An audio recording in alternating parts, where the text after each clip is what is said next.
Hashtag psychotherapy unfogged with Mark Fielding.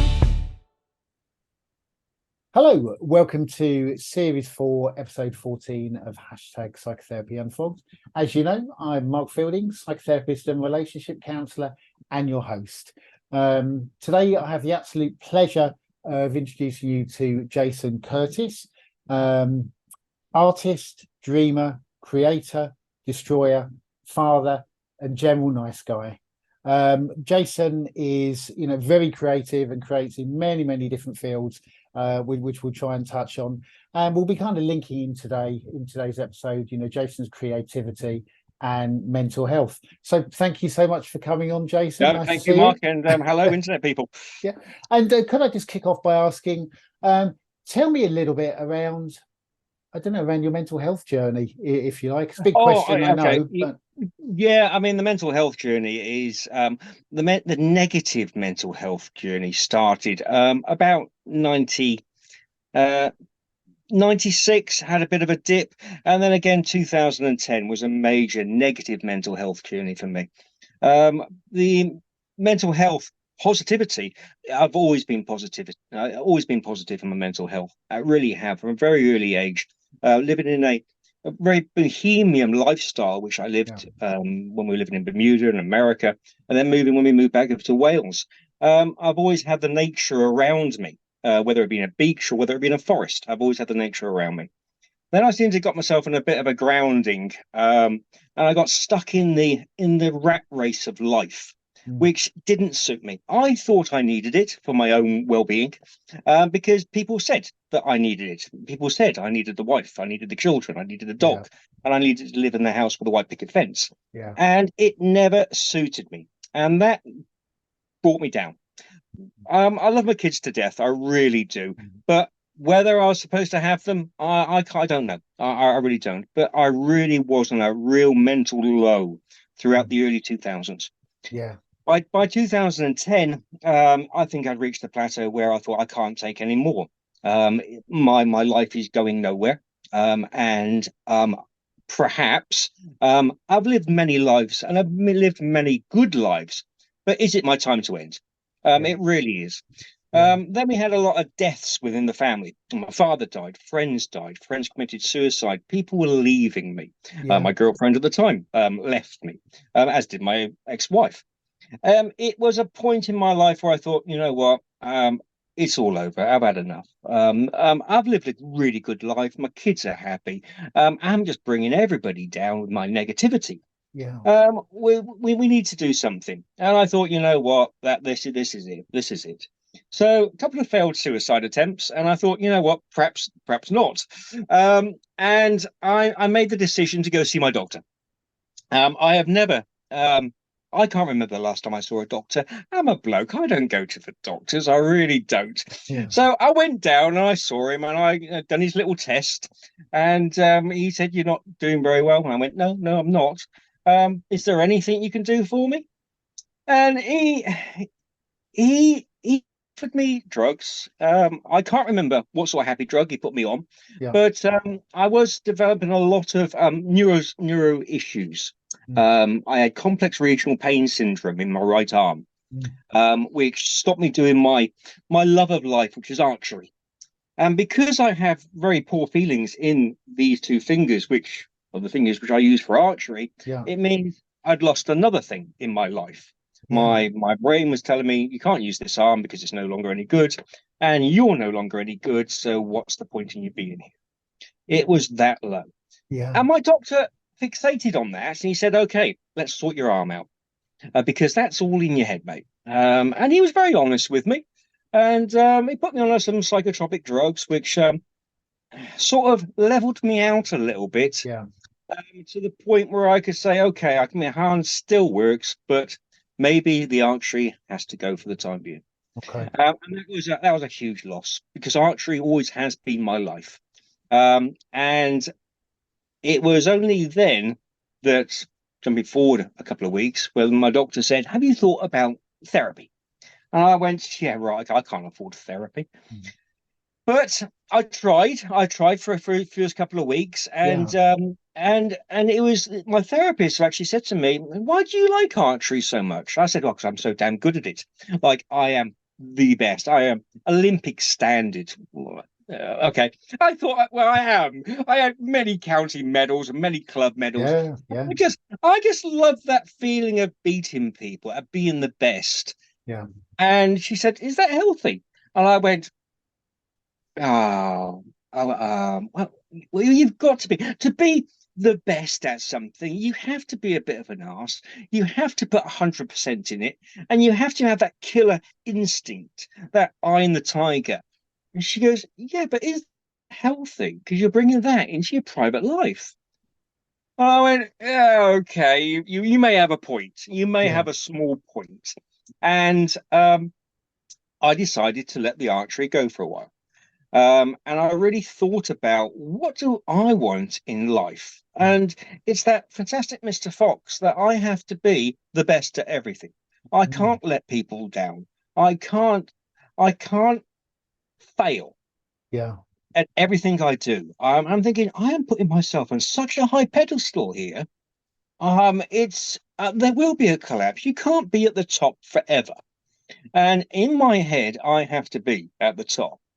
And that's what we talked about. And that a couple of sessions turned into a couple of months of sessions Okay. where we started to talk about, what do I really want? Do I want to be the best at everything? Because that isn't good. And I thought, well, okay, so I may not need to be the best at everything, but who am I trying to prove this to? Mm. And well, that brought out that, am I trying to please my parents? Now, my Yeah. parents are dead. Yeah. My parents are dead, and and it's a case of, I'm not trying to please them. I must be trying to please somebody else, friends. I'm trying Yeah. to win over their favoritism, and I'm trying to win, Yeah. so they can see me as the best. They can't see me as a failure, and that all came out to the point of, yeah, but what if they do see you as a failure? What if you do come second? Will they treat you any differently? I'm going, well, of course they will. They won't look at me like, like Yeah. I'm a star. And they're like, well, try it. What? Try losing, try failing, or try Yeah. admitting that you're really struggling. I said, Yeah. I'm not Well, struggling. Well, yeah. I'm not struggling with anything here, mate. I am perfectly in control of everything. Yeah. Then why have you got mental health issues? I said, no, well, hang about. It's like, Mm. so those first couple of weeks in therapy, that opened up a Pandora's box of, Yeah. oh, I am not well. I have got so many issues going on here, about how people perceive me. And it then took a couple of months for me to think, you know what? I don't care. I don't care what friends think. I don't care what ex-girlfriends think. I don't care what my kids think, as long as I'm happy with who I am. Yeah. And that was a mind-blowing reaction. It was like, Big I don't shift. care. It was. I don't Yeah. care anymore. I don't care what people think about my posts on social media, because they're from me. If you Yeah. don't like them, then go somewhere else. I'm not here to prove anything. I'm not here to be the best anymore. I don't need that. I want to start enjoying what I've got. And Yeah. that was a huge shift. Yeah. And I came out of after 2 months of therapy, and I went, you know what? I just want to enjoy life now, Yeah. and do it for me. I went to Skegness to a Lego convention, because it's something which, no, Meccano wasn't Lego. Mm. That was another one. It was a Meccano convention in Skegness, and I went there, and everyone went, "What, you got Meccano in?" Yeah, I did, because I enjoyed it. I did it for me. Yeah. And I'm thinking, I haven't done this. I haven't done something for me for a long, long time. And then it was like, okay, so what I've done now is I've joined the self-preservation club.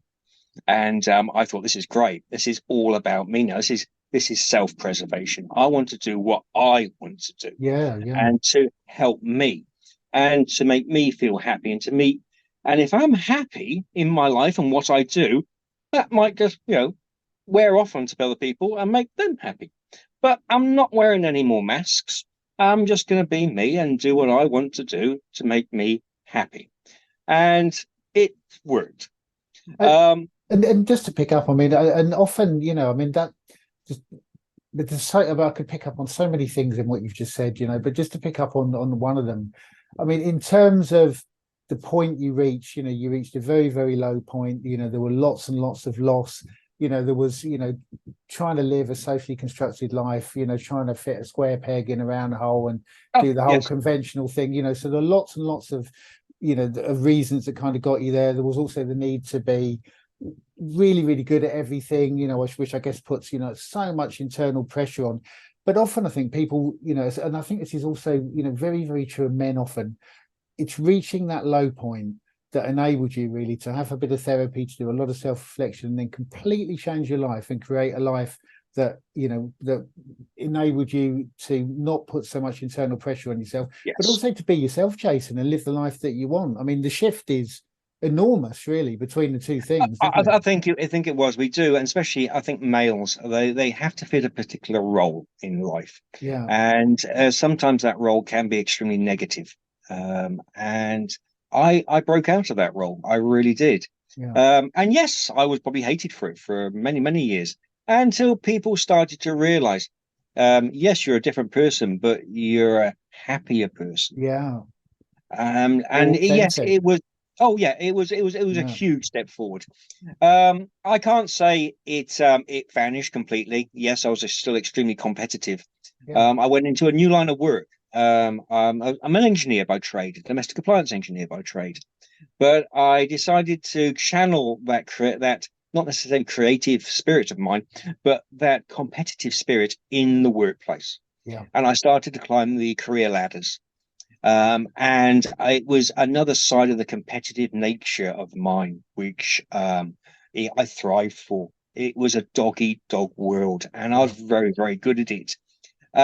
So that amount of therapy, which I decided I can put all that stuff behind me, no trouble, and I can focus on something really good like work and putting money in other people's pockets and climb that career ladder. And I did that for, 10 years, I think. Okay. Yeah. And yes, I met some fantastic people, but there was a real nasty side of me, especially in the workplace. I started off in engineering and then went to health and safety, and to boost the business and to make the business thrive. And that would mean cutting out the dead wood. And yes, it was a nasty time. It really was. I made a lot of money out of it, and I don't feel good about that at all. And what made me come to that decision that yes, I've made a lot of money, but I don't feel good about it, was 2020. And that was when COVID hit. And everybody in the company got furloughed except for the frontliners. And we worked for first lockdown and the second lockdown. I was doing 16, 18-hour shifts because I was keeping the company afloat. I was keeping the company afloat. And I saw friends break down with negative mental health issues because of COVID. I lost one of my managers, a very good friend of mine. He broke down and left. And that was a case that put the first spark in my mind to say, okay, things are not right here. You're worth more than this. And it was the second lockdown, and that was my moment when I said, you know what, I'm not in the right place anymore. I don't want to be working. I don't want to be a sacrificial. I'm not working to put money in other people's pockets and not being thanked for it. And they offered me more money to stay. And I declined that and I left. I didn't leave on good terms. I really didn't. I think I'd been pushed to the point where I just had to leave. And I did. I left the company and I left domestic appliances and all engineering behind. I totally severed that. It was a huge decision for me. That was 40 years of my life work. I could turn my back on it. Wow, and I got to admit, 2.5 years later, I'm still quite happy about the decision. Yes, I got a fantastic partner, and together we both determined what am I going to do. And I decided I've always wanted to be an artist. I've always wanted to do art, and from my bohemian upbringing, in back in Wales, back in the 70s, Yeah. I thought I'm going to bring all that back, and I have done. Um, I think 2020 was a major turning point for a lot of people. Yeah, A lot of true. people sat Yeah. back and thought, you know what? Why am I in this rat race Yeah. to the point where I'm not cared about? It's so true, Um, Jason. Yeah. it was a huge turning point for a Yeah. lot of people. I saw a lot of people just leave companies which they've been there Yeah. for years. Yeah. Yeah. Definitely. It's a real watershed Um, moment, really, wasn't it? yeah, Yeah. it Yeah. was a big eye opener, and it was a huge eye opener to how the government reacts in that situation and how they react when you're living in a city. And my partner and I discussed it, and we said, you know what, we're going to move as quickly as possible. Let's move to where there's less people. And we decided to do that at the beginning of this year. And yeah, best move we've ever made. It really, really is. It's Yeah. fantastic. And And I do feel though, I have crossed a lot of bridges and burned them for my own mental health, my own yeah. well-being. Yeah. I had to. I couldn't just leave the door open ajar. Like when I left Ipswich Council, for instance. I left Ipswich Council at the beginning of the year, but I've left that door ajar for me to come back at any time because that is a phenomenal job. That is a fantastic job, which I would love to go back to, if something happened here. Yeah. Um, I guess the but being in, I mean, just to jump in, but I guess the being in nature is something, oh, something it maybe is.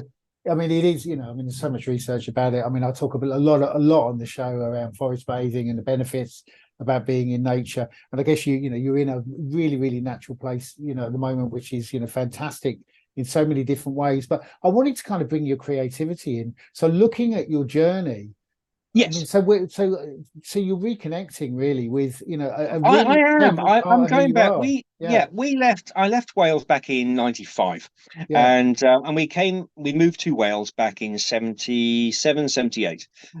So it was, it was a good 18 years which I had in Wales, and living with artists, living with sculptors, yeah, and absorbing that information, yeah, which yeah, they were sort of passing it on to me. And I've come back, and it's taken me a while. I can't say I've hit the ground running. It's taken me a while to find my feet. And again, to be enveloped with the amount of creativity that is in West Wales.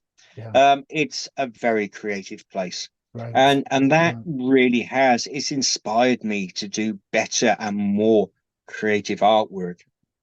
And the money side of things, if I can just bring enough in to live and live happily, I'm happy with that. Yeah. I really am. I mean, It's what do not. you what do you Go do create? I mean, could you say a bit more about what? Because I know you do lots and lots of things creatively. Could you say a bit more about Yes, the certainly. things you do? I Okay, mean, there are so many. Yeah. I'm a leather craftsman. I've been a leather craftsman for about 10, 15 years now. And yes, I do very, very intricate, lovely leather work pieces. Yeah. But the leather I was importing from Brazil and Mexico. Since we came out of the EU, that's the cost of that leather has been a little bit more. Okay. It's lovely. It is lovely leather. It really is, but it's a little bit on the expensive side. And I'm importing a animal creature, and I really felt I wasn't happy with that. There was something a little bit on the negative front, which I couldn't really put my finger on it. Being vegan, I probably could, but. I look out the window and I see a lot of fallen wood and I see a lot of nature out there, Yeah. which I could utilize. Yeah. So, so for the past 18 months, almost 2 years now, I created urban driftwood. Now, urban driftwood is wood which I find in the cities and in the towns, which people throw away, and it really is just scrap wood. And I try to create cute little things out of it. I make fish. I like fish, and I like the sea, and I like boats. And so all my artwork, I try to paint boats. Um, and even though I'm scared, terrified of the sea. You never see me on a boat, but I love painting them. Yeah. But yeah, so fish and anything nautical. I'm really painting from the heart, not necessarily from commissions or what my customers want, but from what I want to do. And when I was in Ipswich and transition over to Wales, I was still doing a lot with fishes and boats, all on recycled wood. So I'm not importing any items. I'm not buying anything. I'm not buying canvases, for instance. I think the only thing which we're actually buying at the moment is paint. We're trying to utilize as much as nature as possible. Yeah. Be eco-efficient with it, be sustainable. Yeah, it really Even the comes out. packaging which Yeah. I use is all sustainable. It's all biodegradable, or it can be reused. And the small amount of plastic which I am using is purely to protect the artwork, and that's the cellophane wrappers which I'm putting my artwork in.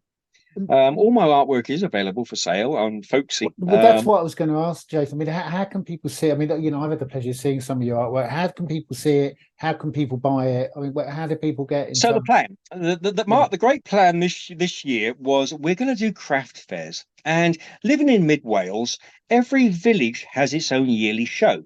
Yeah. So, for instance, the show on Saturday, which was Capelbanga, which is a little village down the road, they would hold an annual show.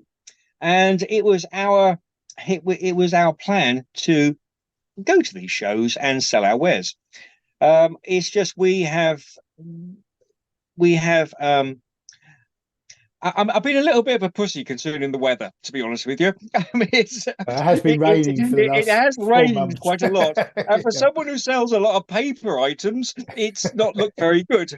No. So we have wussed out on a few, I must admit, and I'll be honest on that one. We have wussed out. But I mean, if you've got an Etsy account, and if you've got, for instance, I've got a Folksy account, you're not going to make a lot of money from just having the account. You have to go out and you have to sell yourself, and you have to sell your products. Yeah. Now, even though I've got a good Instagram following and a small following on Facebook and other social media platforms which are out there, you have to go out to the shows. Yeah. And that's the plan. We are booked in now for indoor venues because we're coming up to September. Yeah. So all the outdoor venues will start to go indoors because of the inclement weather. So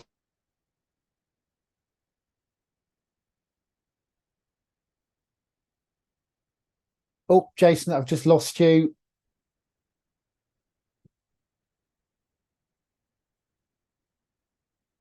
work. People. I lost probably the last 10 seconds of that. Oh, okay. So we are doing a lot of live demonstrations and live artwork.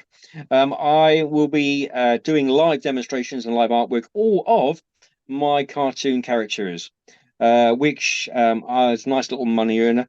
I do like knocking them out. They really do, and people can see me doing my artwork, which is extremely important. Yeah. Getting out there with people. Yeah. So that's the plan. Yeah, so people can look, because I'm not familiar. I know what Etsy is, so people can look you up by name. I mean, we can put links to, when we put this show out, we'll put links to all of your social media sites and stuff on our platforms. But can people look for you by name, Jason, on Instagram? No, I mean, on Instagram, my name is I've changed everything over to the company name, which is my shop, which is Creative Spirit. Now, what I've done is I've added the 1440, which is an important number. 1440 is 12 multiplied by 12. It is a extremely important number in the whole great scheme of things.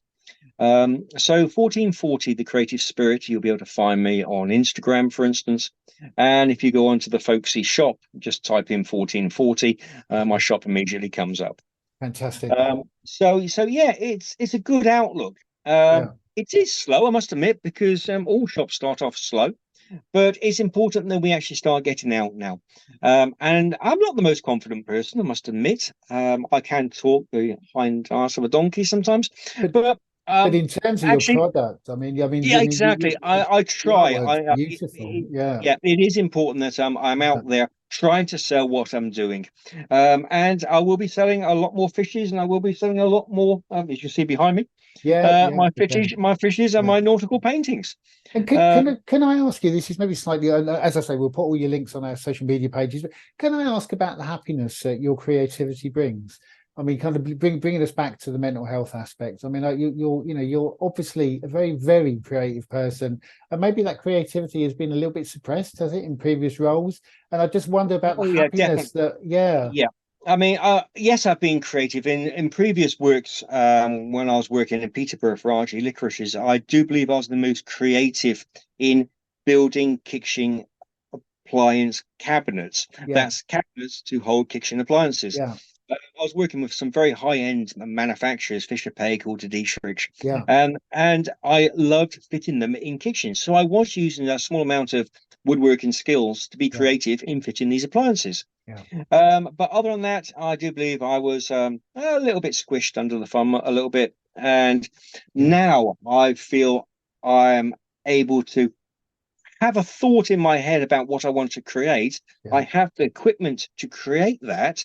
And it gives me some really a nice warm feeling inside once I've yeah, created various pieces of artwork, which have not sold.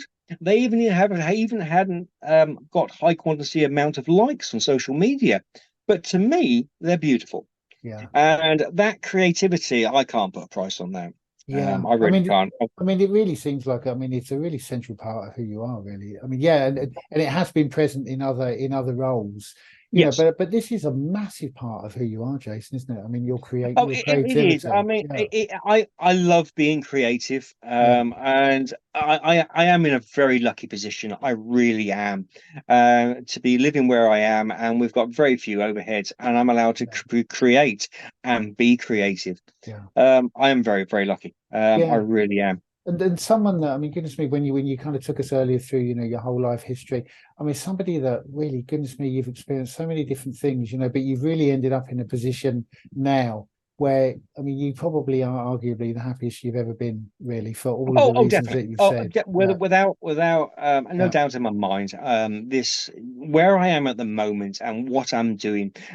Yes, all the little niggling problems I put to one side because the yeah, big picture is a huge picture. It really yeah, is a massive canvas, and at the moment it's a 95% blank canvas which I have to fill. yeah, Sometime. yeah. I mean, how fantastic. It's a Yeah. wonderful place. It really is. Yeah.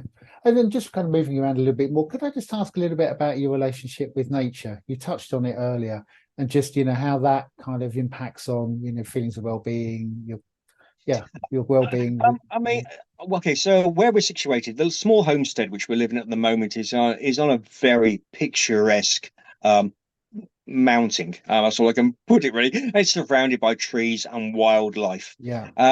But it's not where I'm the happiest. Okay. When I'm the happiest is when I'm fishing. Okay. I go fishing in a very, very special place called Nantymoch Reservoir. It's a massive reservoir. It's about 200, no, 2,500 feet above sea level. Yeah. One of the highest, not the highest reservoir in Wales, but one of the highest in Creguiron. And it's very isolate. There's no people up there. And I can walk around that reservoir trying to fly fish because that's what I do. Yeah. I catch very few. I must admit, the the reservoir is so big and there's so little trout in there. I don't catch many, but I can spend 6, 8 hours up there walking around trying to fly Oh, fish lovely. and Yeah. be the happiest I've ever been. Yeah. It's so big. And when it's that big and you're standing there surrounded by nothing, your mind can really open up Yeah. and it can True. be open up into some phenomenal creativity. Yeah. It's remarkable. You do get buzzed by a few of the RAF jets who like to practice up there. And I think day before yesterday, I did have to duck a little bit because he was flying a little bit Wow, too that low. was close. It was close. Yeah. But that is beautiful. But that is what I used to do back in the late 70s, early 80s when I was a very young lad, and I used to fish. And I used Yeah. to fish the River Wye, River Irvine, and Mm. I was happy back then, just being in nature. I really was, But and also, but I've got yeah, that back. I Yeah. was gonna, but I was gonna say, but the link between, you being happy as a child and fishing and being out in nature, with all of that, all that brings, and then you now, after everything you've described, you've been through in life, being there and fishing and reconnecting with Yes. a younger self, there's something really beautiful actually about that.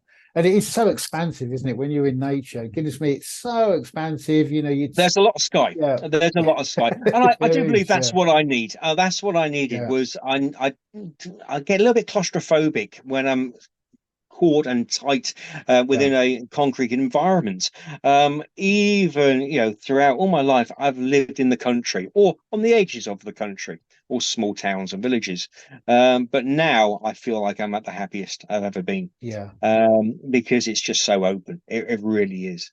yeah. I love the open air and the open Yeah, spaces. yeah. I mean, there is something just so wonderful about it. And I guess I mean, in the blink of an eye, we would be hunter gatherers, and we're meant to be in that environment, aren't we? I think we are, and In concrete. Yeah. I'd love to say for anybody, if you want to sort your mental health, negative mental health out, just move to the country.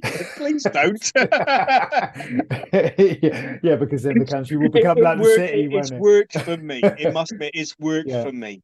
yeah, Perhaps I don't believe this is a move I should have done 15, 20 years ago. yeah, I think I needed to appreciate what I have and what I had at yeah, the time. yeah, So moving around the country, and I've lived all over the UK, yeah. and it's a case of, you know what, this is where I'm the happiest. This is home to me. Yeah, and the ability to contrast because of the different kind of roles you've been in, the different experiences, I mean, you've really lived a life, haven't you? So I guess you can contrast times when you've I not been can, happy I to can. now. So I guess the contrast is kind of important as well, isn't it? You It is. really see it. Yeah. Yeah. I mean, Yeah. Oh yeah. Jason, 100%. we're kind of nearing the end. I mean, I always ask our guests their favorite coping strategies for sustaining good mental health. So I guess we've hit on one. Fishing would be one. Are there any others? I mean, are there any other things you do to kind of, I don't know, sustain your happiness, sustain your good mental health? Uh, I think communication is extremely important. Okay. And I'll put my hand up and say, that's one thing I really still struggle with, is to actually communicate and say what the problem is. Okay. I think deep inside, we're very, very good at closing that door and closing the lid on it and sticking it to the back of the mind and saying, I'll Yeah. worry about it another day. Yeah. It's a silly little thing. I should man up and I should be able to cope with these things. And sometimes we can't. No. So Good. Yeah. talk about it. Yeah. Talk about it. Yeah. If you can't talk about it to your partner, then I mean, there's a lot of people out there who will listen. Um, And but would you agree that, I mean, this is something that we say on the show all the time, Joe and I, but I mean, would you agree that even now, really, I mean, the things have changed since, sort of since I was in my 20s. I'm sure things have changed a lot since you were in your 20s, but I don't know, would you agree that still there's quite a long way to go, really, in terms of men opening up about their mental health? Oh, 100%. It's not a done deal that men do that still, is it, really? I No, don't think. no, Yeah. no, no, no, definitely not. It was a case in the past. It was a case you shut up and you lump and Yeah. you deal with yourself. My grandfather, he suffered from massive PTSD Yeah. from D-Day landings, and we Yeah. never knew. And we always thought he was just being a grumpy sod because he was an arse sometimes. He really was. Yeah. But the amount of struggle that man must have gone through, Goodness. Yeah. I just wish he had talked about it, and he never did. Yeah. And it's important that well, the friends which I lost back in from 2010 to 2012. That was because they didn't have anybody to talk to. Yeah. Yeah. And it is important. It is so communication is so vitally important. It Yeah. really is. Yeah. I mean, totally agree. But I'm afraid for a bloke this day and age, when we still don't do it. No, We there's still still don't talk work. about it. There's still work to be done, isn't it? I mean, I'm looking at what you're saying about the therapist. I mean, after everything you've been through, I mean, that really helped, didn't it? I mean, you were in therapy for 2 months. I mean, that's a decent chunk Well, of time. And exactly. the But reflection, yeah, yeah, I mean, I will give a shout out to the Samaritans. The Samaritans yeah, were a fantastic group. yeah, I was a Samaritan back in the late 90s, okay, and then through a leader program, I was a Samaritan. Then to be offered, I was offered a phone number, and that's all it was. I never yeah, contacted them, yeah, but I was offered a phone number, and they said, "If you have a problem, if you feel you can't cope, phone us." yeah, 24-hour line, just yeah, phone us and chat. And it yeah, was like, well, that's very kind. Thank you very much. I got the card, put the card in my wallet, and I never made that number. but I never got rid of that card, Mark. No, knowing That you I had it. needed that Yeah, number. yeah. So the Samaritans are a fantastic group, and yes, always if you feel like you know what, I just can't take any more, give them a call. They're not just a suicide hotline; they're there if you just can't take any more. Yeah. Give them a bell. Yeah, absolutely. That's a really nice place to finish. Because I want to thank you so much for coming on, Oh, Jason, Mark, and it's sharing been your yeah, I know I've experiences. rambled on for far too long. I do apologise. No, it's going to be a really interesting show for our listeners. It's been really nice to see you again. So Oh, we'll it's always finish a there. pleasure. Always a pleasure. Okay. Thank you so much. You have a great evening. Bye You now. take care. Okay, bye. Yeah, so thanks again to Jason for sharing, I guess, his life and his life in terms of mental health. Such a rich interview. Jason being in a place now where he is really happy. He's created a space in his life where he's in nature. He's back in Wales. He's able to create every day, and some of that creation is for business, and some of that creation is just because, you know, it's something that makes him really happy. I guess the reconnection with an earlier part, an earlier self, when Jason was talking about fly fishing and really enjoying being out in nature and fishing as a child, and now being able to return to that activity and it bringing him, you know, the same joy, perhaps even more joy than it brought him then. And also, I guess, a life trying to fit into the social construction of what life should be, which I guess led Jason into jobs, I guess, all with, you know, an outlet for his creativity. I mean, being an engineer, of course, you know, is an outlet for creativity, but always feeling like a bit of a square peg trying to fit into a round hole. And there is so much power in social construction. And I think Jason's story is not an isolated story. I think a lot of people, for lots and lots of different ways, you know, feel they have to live a socially constructed life. And breaking free of that idea and all of the pressure in order to do it can often be a complete life change for people. I guess Jason reaching his lowest point and, you know, dropping into suicidal ideation, having experienced lots of loss, and this being a point when he reached out for help, was assisted by the GP, and also had a period of 2 months in therapy, which I guess, from what Jason said, provided a self-reflective space, a time when he could really sit back. I mean, Jason's obviously continued to reflect, you know, since then, but maybe just having that time when he could sit back, reevaluate, and then start to create a life that is, you know, really meaningful for him and bringing a lot of happiness. Although this is not gender specific, and I must always say that I think this can often be the story for men. I mean, as we said at the end of the interview, I think there's still a long way to go in terms of men talking openly about their mental health. And Jason's story, I think, of reaching the lowest ebb and feeling like he didn't want to go on, and then at that point asking for help. I mean, I think that is a familiar story. And, you know, help is available earlier, but I think asking for help, you know, especially for men, I mean, it's also true for some women. I don't want to generalize, but, you know, it can be incredibly difficult, and, you know, leaving it until there is, you know, a mental health crisis and then reaching out for help. But okay, well, that's fine. I mean, reaching out for help is good at any time, but, you know, but arguably to feel confident in sharing vulnerability and to open up to help and asking for help of others a little bit earlier, I think, you know, is probably, you know, a good thing, you know, but often something that I think, for lots and lots of complex reasons that we've talked on the show about, you know, can often be very, very difficult for men. I will put all of Jason's links on our social media sites, and along with this podcast. Jason produces some beautiful products. I mean, I'm fortunate enough to have actually one of his creations in my garden, and so the creativity is just, you know, it's just part of Jason's DNA. So I would really urge you to check out some of his work. I mean, it is really, really beautiful. And I just want to thank Jason again for coming on the show and sharing so openly and so generously. I think it's always really helpful, I think, to hear about other people's, you know, mental health journeys. I think it kind of normalizes our own journey. And I think it, you know, open conversation, as Jason said at the end, really open communication and open conversation, I think, is really, really key, you know, in normalizing, you know, difficulties of mental health, which I think most people experience at some point in their life. And once again, I'd like to, you know, thank our listeners as I always say, we wouldn't have a show without you.